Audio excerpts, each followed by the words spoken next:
जीने की इजाजत दे दे या हमें शहादत दे दे, मंजूर हमें जो भी तू चुने।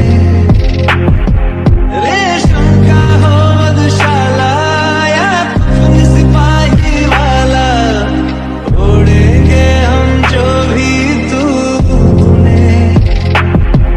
ओ देश मेरे तेरी शान पे सदके कोई धन है क्या तेरी धूल से बढ़ के, तेरी धूप से राशन तेरी हवा पे जिंदा, तू बाग है मेरा मैं तेरा।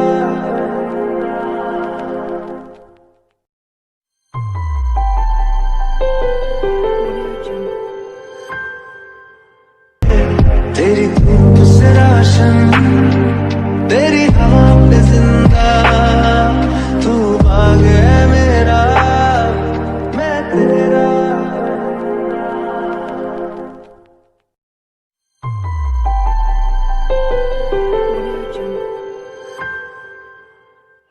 हमारे मालासेरी डूंगरी के पुजारी हेमराज जी से आग्रह करूंगी कि माननीय युग पुरुष प्रधानमंत्री मोदी जी का गुर्जर परंपरा के अनुसार साफा पहनाकर स्वागत करें।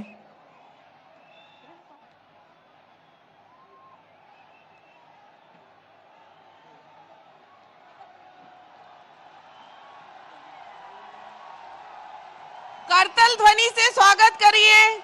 ये हमारे लिए गौरव की बात है, गर्व की बात है कि विश्व के शक्तिशाली नेताओं में से एक माननीय प्रधानमंत्री जी आज हमारी धर्म सभा में उपस्थित हैं। मैं शॉल ओढ़ाने के लिए इस मालासर डूंगरी के पुजारी हेमराज जी गुर्जर और सवाई भोज महाराज के महंत हमारे सुरेश दास जी महाराज से आग्रह करूंगी कि माननीय प्रधानमंत्री जी का शॉल ओढ़ाकर स्वागत करें।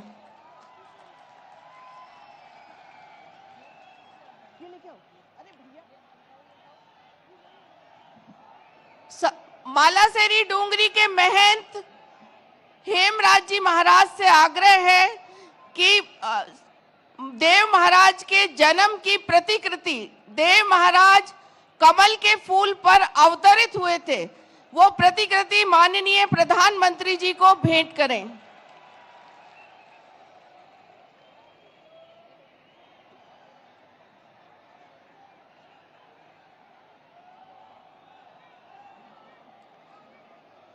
मालासेरी डूंगरी के पुजारी हेमराज जी से आग्रह है कि वे माननीय प्रधानमंत्री जी का इस देव धर्म स्वभाव के में स्वागत के लिए अपना उद्बोधन दें।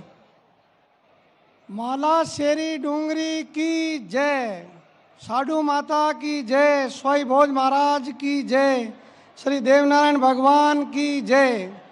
आज भगवान विष्णु के अवतार श्री देवनारायण भगवान के ऐतिहासिक 1111वें अवतरण दिवस पर मालासेरी डूंगरी पधारे भारत के यशस्वी प्रधानमंत्री आदरणीय नरेंद्र मोदी जी एक हाथ में संविधान और दूसरे हाथ में धर्म ध्वजा लेकर के राष्ट्र को विश्व गुरु के सिंहासन पर आरूढ़ कराने को संकल्पित हैं। ऐसे विश्व मान्य नेता का आज मालासेरी डूंगरी पर सामने विराजमान सर्व समाज की ओर से हार्दिक अभिनंदन है। आज के ही दिन इस पृथ्वी पर अन्याय का प्रत्याहार करने, सामाजिक समता का पथ प्रदर्शित करने के लिए माता साधु की अखंड तपस्या से प्रसन्न होकर भगवान विष्णु माता साधु कमल के फूल पर प्रकट होकर माता साधु की झोली में पधारे। भगवान देवनारायण जी आपको आशीर्वाद प्रदान करे और माँ भारत माँ को परम वैभव प्रदान करे। माननीय प्रधानमंत्री जी, जिस प्रकार सनातन धर्मियों के लिए भगवान राम जन्मभूमि अयोध्या है और भगवान श्री कृष्ण की जन्मभूमि मथुरा पूजनीय है, इसी के समकक्ष हम सनातन धर्मियों के लिए ये मालासेरी डूंगरी स्वर्ग से भी प्रिय और वंदनीय है। आज हम इस पुण्य धरा पर सामने विराजमान संत समाज और सर्व समाज सहित माननीय प्रधानमंत्री जी का हार्दिक अभिनंदन करते हैं। इन्हीं शब्दों के साथ मैं अपना स्थान ग्रहण करता हूं। जय श्री देव की साथ। हमारे यशस्वी प्रधानमंत्री आदरणीय नरेंद्र मोदी जी से आग्रह करूंगी कि इस देव धर्म सभा का संबोधन करें।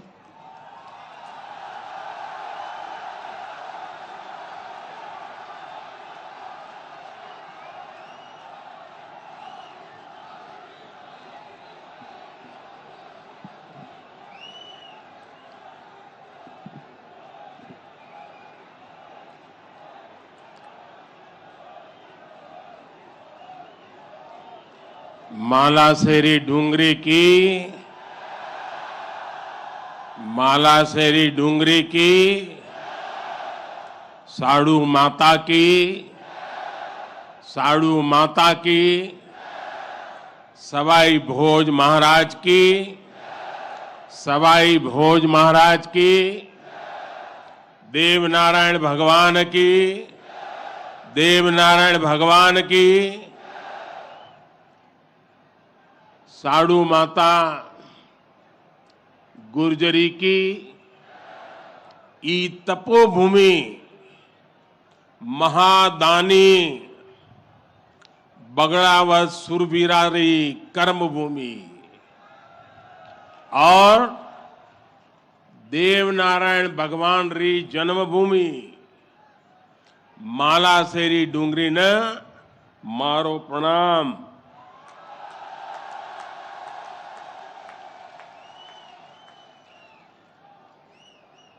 श्री हेमराज जी गुजर, श्री सुरेश दास जी, दीपक पाटिल जी, राम प्रसाद दाबाई जी, अर्जुन मेघवाल जी, सुभाष बहेड़िया जी और देश भर से पधारे मेरे प्यारे भाइयों और बहनों,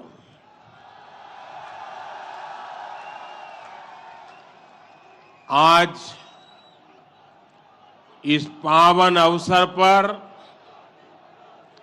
भगवान देवनारायण जी का बुलावा आया और जब भगवान देवनारायण जी का बुलावा आए और कोई मौका छोड़ता है क्या? मैं भी हाजिर हो गया। और आप याद रखिए, ये कोई प्रधानमंत्री यहां नहीं आया है।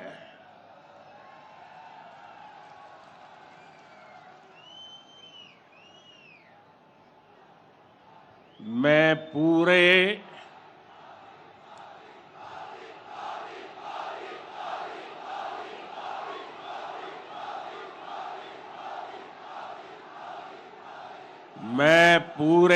भक्ति भाव से आप ही की तरह एक यात्री के रूप में आशीर्वाद लेने आया हूं।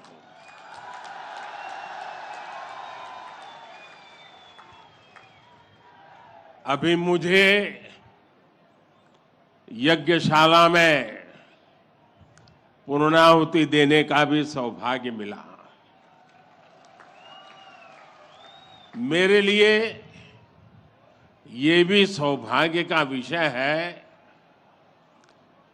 कि मुझ जैसे एक सामान्य व्यक्ति को आज आपके बीच आकर के भगवान देवनारायण जी का और उनके सभी भक्तों का आशीर्वाद प्राप्त करने का ये पुण्य प्राप्त हुआ है।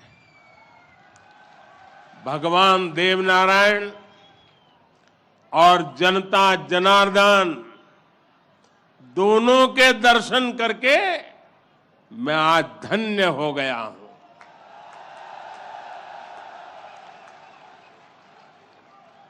देश भर से यहां पधारे सभी श्रद्धालुओं की भांति मैं भगवान देवनारायण से अनवरत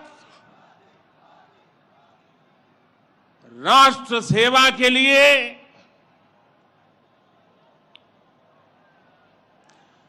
गरीबों के कल्याण के लिए आशीर्वाद मांगने आया हूं।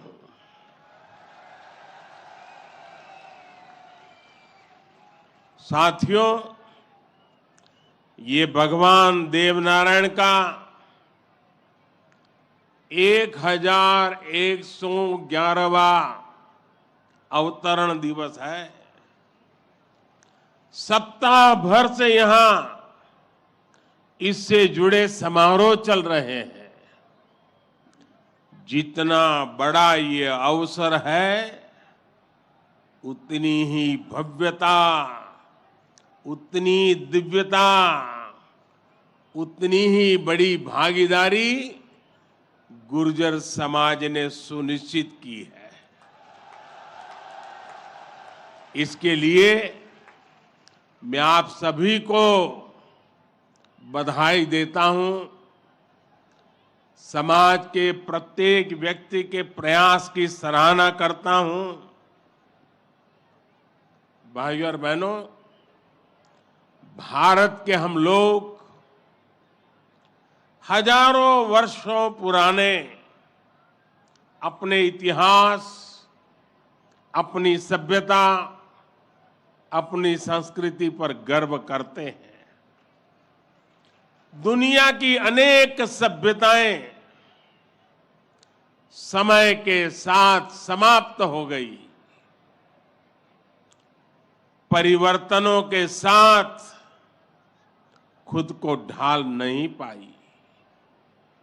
भारत को भी भौगोलिक, सांस्कृतिक, सामाजिक और वैचारिक रूप से तोड़ने के बहुत प्रयास हुए, लेकिन भारत को कोई भी ताकत समाप्त नहीं कर पाई। भारत सिर्फ एक भूभाग नहीं है, बल्कि हमारी सभ्यता की, संस्कृति की, सद्भावना की, संभावना की एक अभिव्यक्ति है। इसलिए आज भारत अपने वैभवशाली भविष्य की नींव रख रहा है।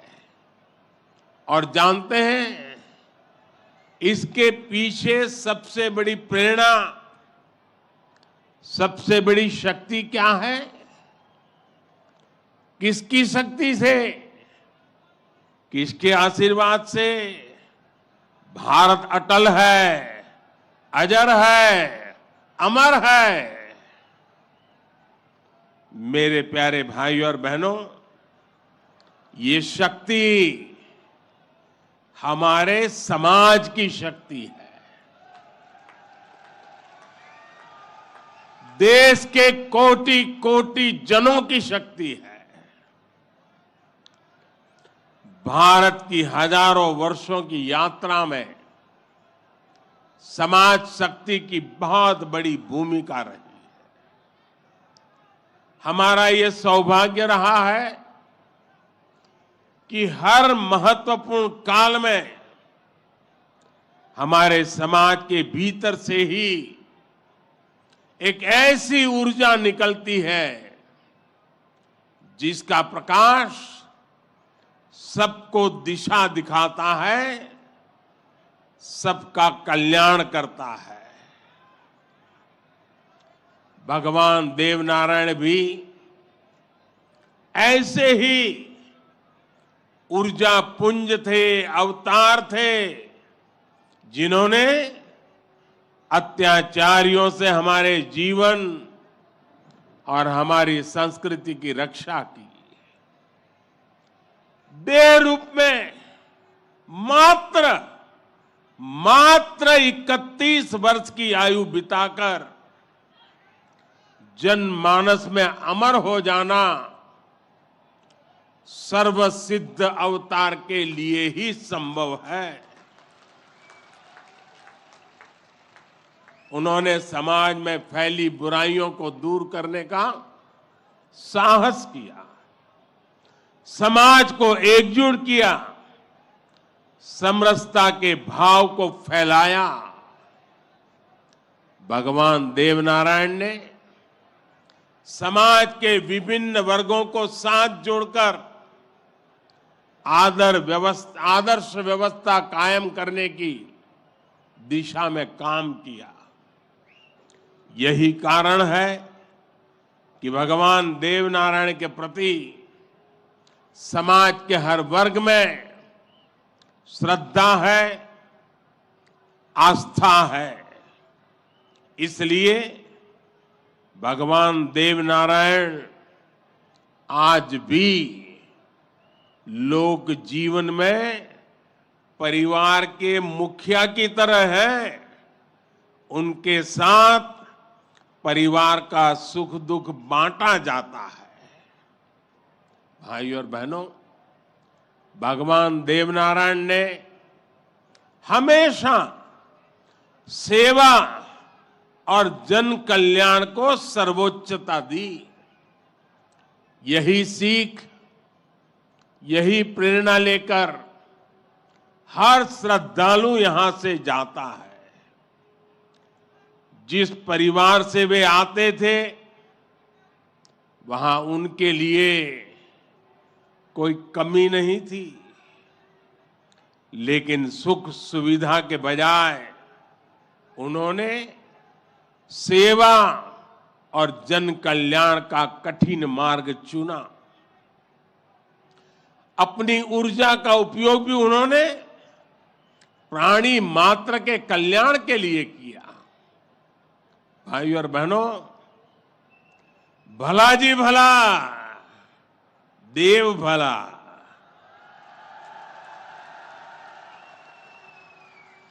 भला जी भला, देव भला। इसी उद्घोष में भले की कामना है, कल्याण की कामना है। भगवान देवनारायण ने जो रास्ता दिखाया है, वो सबके साथ से सबके विकास का है। आज देश इसी रास्ते पर चल रहा है। बीते 8-9 वर्षों से देश समाज के हर उस वर्ग को सशक्त करने का प्रयास कर रहा है जो उपेक्षित रहा है, वंचित रहा है। वंचितों को वरीयता, इस मंत्र को लेकर के हम चल रहे हैं। आप याद करिए, राशन मिलेगा या नहीं, कितना मिलेगा, ये गरीब की कितनी बड़ी चिंता होती थी। आज हर लाभार्थी को पूरा राशन मिल रहा है, मुफ्त मिल रहा है। अस्पताल में इलाज की चिंता को भी हमने आयुष्मान भारत योजना से दूर कर दिया है। गरीब के मन में घर को लेकर टॉयलेट, बिजली, गैस कनेक्शन को लेकर चिंता हुआ करती थी, वो भी हम दूर कर रहे हैं। बैंक से लेन देन भी कभी बहुत ही कम लोगों के नसीब होती थी। आज देश में सभी के लिए बैंक के दरवाजे खुल गए हैं। साथियों, पानी का क्या महत्व होता है, ये राजस्थान से भला बेहतर कौन जान सकता है। लेकिन आजादी के अनेक दशकों बाद भी देश के सिर्फ 3 करोड़ परिवारों तक ही नल से जल की सुविधा थी। 16 करोड़ से ज्यादा ग्रामीण परिवारों को पानी के लिए संघर्ष करना पड़ता था। बीते 3.5 वर्षों के भीतर देश में जो प्रयास हुए हैं, उसकी वजह से अब 11 करोड़ से ज्यादा परिवारों तक पाइप से पानी पहुंच चुक लगा है। देश में किसानों के खेत तक पानी पहुंचाने के लिए भी बहुत व्यापक काम देश में हो रहा है। सिंचाई की पारंपरिक योजनाओं का विस्तार हो या फिर नई तकनीक के सिंचाई, किसान को आज हर संभव मदद दी जा रही है। छोटा किसान जो कभी सरकारी मदद के लिए तरसता था, उसे भी पहली बार पीएम किसान सम्मान निधि से सीधी मदद मिल रही है।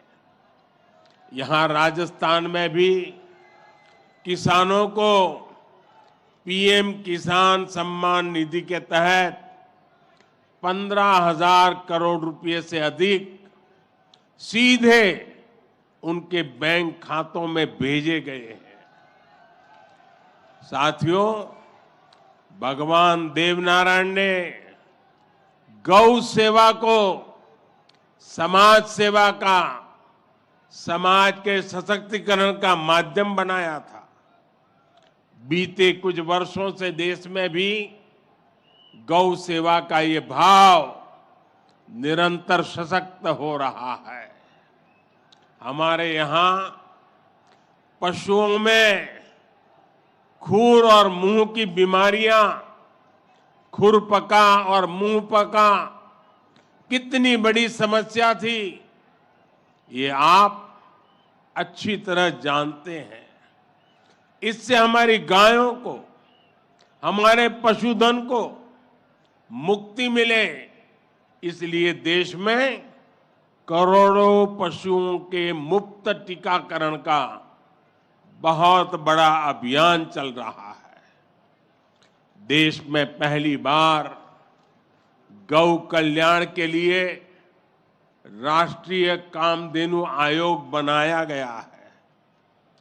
राष्ट्रीय गोकुल मिशन से वैज्ञानिक तरीकों से पशुपालन को प्रोत्साहित करने पर बल दिया जा रहा है। पशुधन हमारी परंपरा, हमारी आस्था का ही नहीं, बल्कि हमारे ग्रामीण अर्थतंत्र का भी मजबूत हिस्सा है। इसलिए पहली बार पशुपालकों के लिए भी किसान क्रेडिट कार्ड की सुविधा दी गई है। आज पूरे देश में गोवर्धन योजना भी चल रही है। ये गोबर सहित खेती से निकलने वाले कचरे को कंचन में बदलने का अभियान है। हमारे जो डेयरी प्लांट है, वे गोबर से पैदा होने वाली बिजली से ही चले, इसके लिए भी प्रयास किए जा रहे हैं। साथियों, पिछले वर्ष स्वतंत्रता दिवस के अवसर पर मैंने लाल किले से पंच प्राणों पर चलने का आग्रह किया था। उद्देश्य यही है कि हम सभी अपनी विरासत पर गर्व करें, गुलामी की मानसिकता से बाहर निकले और देश के लिए अपने कर्तव्यों को याद रखें। अपने मनुष्यों के दिखाए रास्तों पर चलना और हमारे बलिदानियों, हमारे शूरवीरों के शौर्य को याद रखना भी इसी संकल्प का हिस्सा है। राजस्थान तो धरोहरों की धरती है। यहां सृजन है, उत्साह और उत्सव भी है, परिश्रम और परोपकार भी है, शौर्य यहां घर घर के संस्कार है। रग राग राजस्थान के पर्याय है। उतना ही महत्व यहां के जन जन के संघर्ष और संयम का भी है। ये प्रेरणा स्थली भारत के अनेक गौरवशाली पलों की, व्यक्तित्वों की साक्षी रही है। तेजासी से बाबूजी तक, गोगा जी से रामदेव जी तक, बप्पा रावल से महाराणा प्रताप तक, यहां के महापुरुषों, जननायकों, लोक देवताओं और समाज सुधारकों ने हमेशा देश को रास्ता दिखाया है।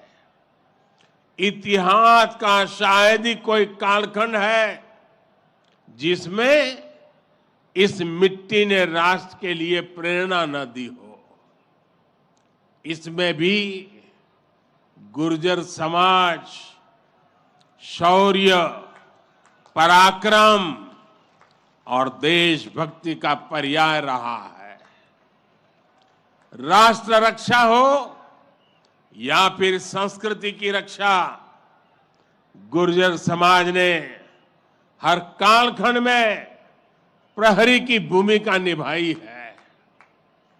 क्रांतिवीर भूप सिंह गुर्जर, जिन्हें विजय सिंह पथिक के नाम से जाना जाता है, उनके नेतृत्व में बिजोलिया का किसान आंदोलन आजादी की लड़ाई में एक बड़ी प्रेरणा था। कोतवाल धन सिंह जी और जोगराज सिंह जी ऐसे अनेक योद्धा रहे हैं जिन्होंने देश के लिए अपना जीवन दे दिया। यही नहीं, राम प्यारी गुर्जर, पन्ना धाय जैसी नारी शक्ति की ऐसी महान प्रेरणाएं भी हमें हर पल प्रेरित करती है। ये दिखाता है कि गुर्जर समाज की बहनों ने, गुर्जर समाज की बेटियों ने कितना बड़ा योगदान देश और संस्कृति की सेवा में दिया है। और ये परंपरा आज भी निरंतर समृद्ध हो रही है। ये देश का दुर्भाग्य है कि ऐसे अनगिनत सेनानियों को हमारे इतिहास में वो स्थान नहीं मिल पाया जिसके वो हकदार थे, जो उन्हें मिलना चाहिए था। लेकिन आज का भारत, नया भारत, बीते दशकों में हुई उन भूलों को भी सुधार रहा है। अब भारत की संस्कृति और स्वतंत्रता की रक्षा के लिए भारत के विकास में जिसका भी योगदान रहा है उसे सामने लाया जा रहा है। साथियों, आज ये भी बहुत जरूरी है कि हमारे गुर्जर समाज की जो नई पीढ़ी है, जो युवा है, वो भगवान देव नारायण के संदेशों को, उनकी शिक्षाओं को और मजबूती से आगे बढ़ाएं। ये गुर्जर समाज को भी सशक्त करेगा और देश को भी आगे बढ़ाने में इससे मदद मिलेगी।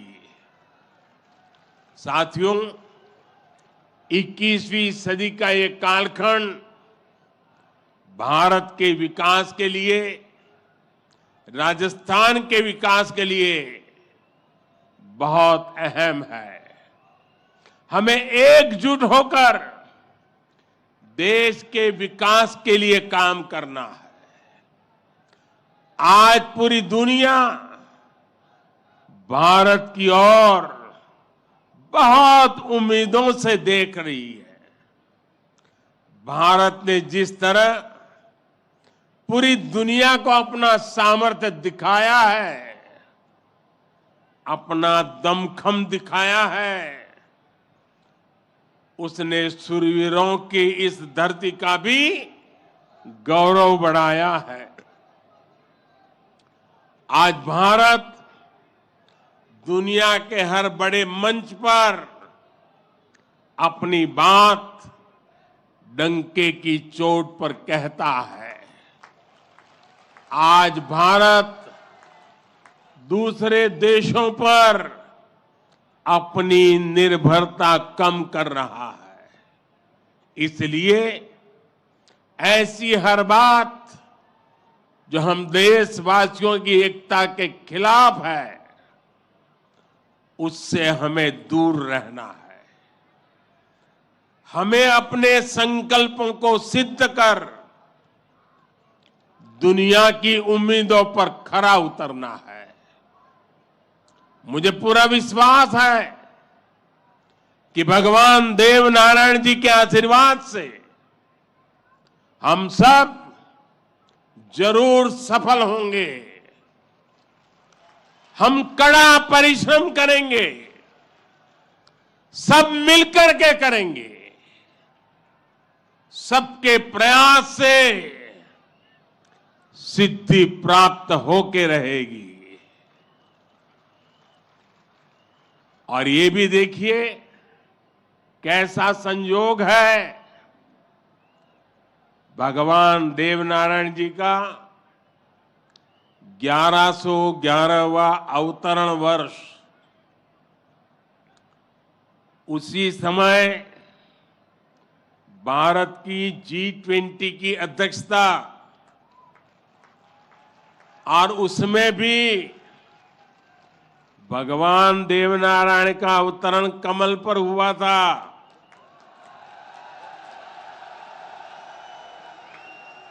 और G20 का जो लोगो है उसमें भी कमल के ऊपर पूरी पृथ्वी को बिठाया है।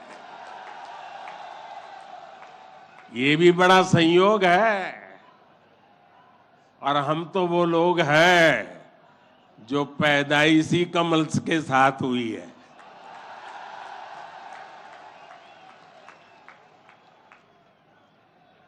और इसलिए हमारा आपका नाता कुछ गहरा है।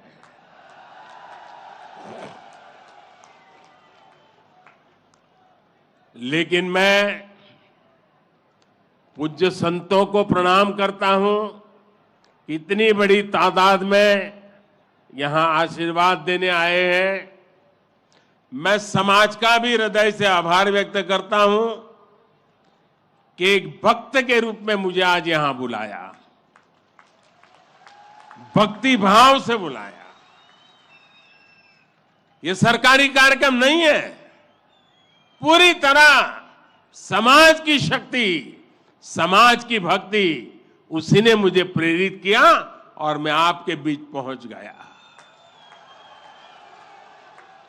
मेरी आप सबको अनेक अनेक शुभकामनाएं हैं। जय देव दरबार,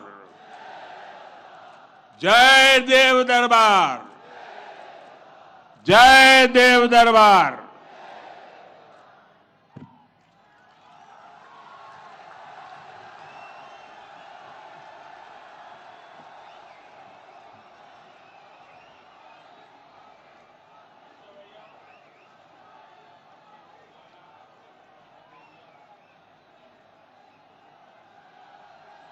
हेलो हेलो चलिए कीबोर्ड